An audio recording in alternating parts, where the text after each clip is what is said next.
एष मे सर्वधर्माणां धर्मोऽधिकतमो मतः यद्भक्त्या पुण्डरीकाक्षं स्तवैरर्चयन्नरः सदा। परमं यो महत्तेजः परमं यो महत्तपः परमं यो महद्ब्रह्म परमं यः परायणम्।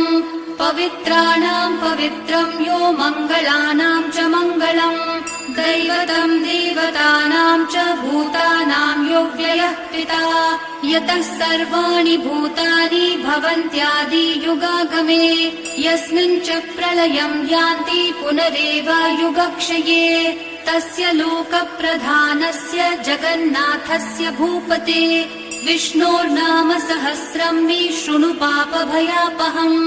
यानि नामानि गौणानि विख्यातानि महात्मनः ऋषिभिः परिगीतानि तानि वक्ष्यामि भूपतये।